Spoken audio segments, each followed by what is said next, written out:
Hello and welcome back to my channel. मैं खुद से 6 साल बड़ी साड़ी पहनकर बिल्कुल तैयार हूँ और ये साड़ी है मेरी मदर इन लॉ की। ये मुझे अलमीरा में मिल गई तो मैं पहन ली। ये व्लॉग है निर्जला एकादशी वाले दिन, यानी कि कल का व्लॉग है। और मेरी मदर इन लॉ भी करती है निर्जला एकादशी, मैं नहीं करती हूँ निर्जला एकादशी।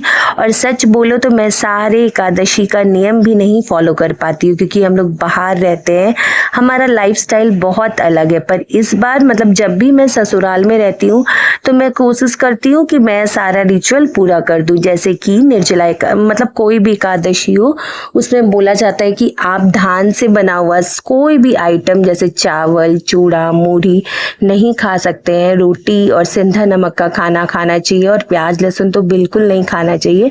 तो मैंने भी सोचा चलो आज इस बार मैं ससुराल में और इतना बड़ा एकादशी है, निर्जला एकादशी बहुत बड़ा एकादशी होता है, तो मैं ये सब नियम कर दूंगी। मैं व्रत तो बिल्कुल भी नहीं रह पाती। और जो लोग निर्जला व्रत किए होंगे उनका तो पता नहीं कैसे कटा होगा, क्योंकि गर्मी कल बहुत ही ज्यादा तेज थी और बिना पानी का रहना बहुत तपस्या की तरह है। लेकिन जो लोग बिना पानी के भी किए हैं वो भी बहुत बड़ी बात है, मतलब पानी पीकर भी किया तो वो भी बहुत बड़ी बात है।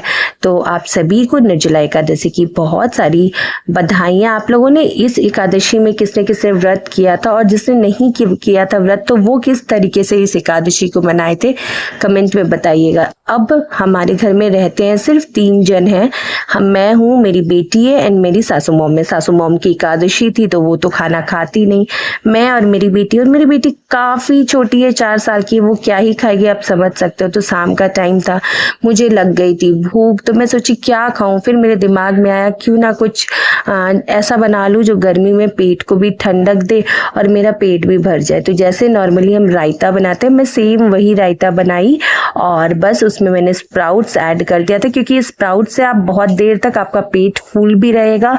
और दही से रायता बनता है तो दही आपको गर्मी में ठंडक देता है और आपका डाइजेशन लेवल भी अच्छा करता है। तो मैंने ये खाया, मुझे पर्सनली ये बहुत अच्छा लगा एज अ इवनिंग स्नैक्स। उसके बाद मैं चली गई अपना रात का डिनर तैयार करने।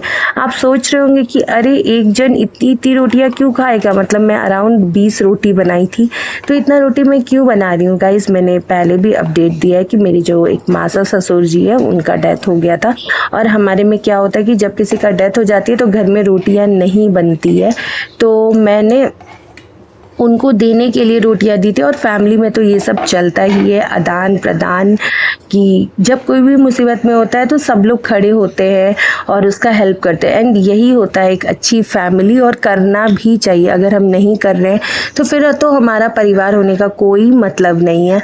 और गाइस मेरी जो मदर इन लॉ है वो भी फ्रेंकली बताऊं तो वो हम लोगों पे कोई रिचुअल अपना नहीं थोपती है।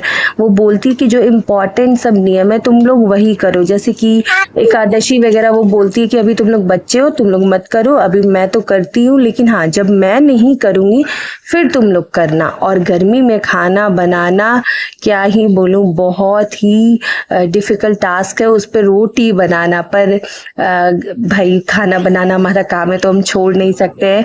एंड हाँ गाइज, अगर मुझे खुद के लिए बनाना होता तो मैं इतना कुछ नहीं बनाती, ज़रूर कुछ सिंपल 1 पॉट रेसिपी में बना लेती, ओट्स बना लेती, कुछ ऐसा बना लेती जो मैं खाती, मतलब एक ही चीज़ से मेरा हो जाता। पर रोटियां देनी थी तो रोटी बनी, अब रोटी के साथ मैं खा ली तो खा नहीं सकती हूँ, क्योंकि मैं मीठा बिल्कुल पसंद नहीं करती। और मेरी तरह कौन कौन है जो मीठा खाना उतना पसंद नहीं करता, पसंद करता है जस्ट फॉर अ टेस्ट, पर वो खा के जी नहीं सकता है।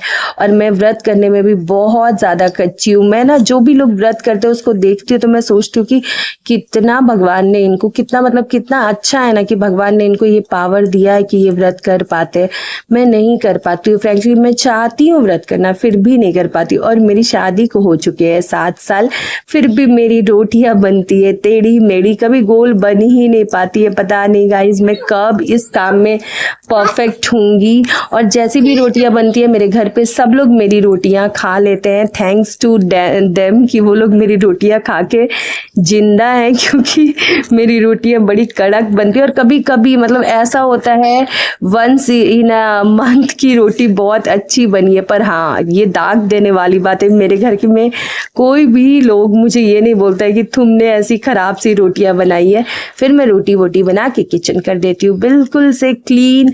और अब हो जाती है मेरी छुट्टी। मैं रोटी में लगा देती हूँ घी, कि चलो रोटी थोड़ी कड़क है तो कम से कम घी लगाने से कुछ तो अच्छा टेस्ट आ जाए। और ऐसे ही बस हमारा दिन बीतता है।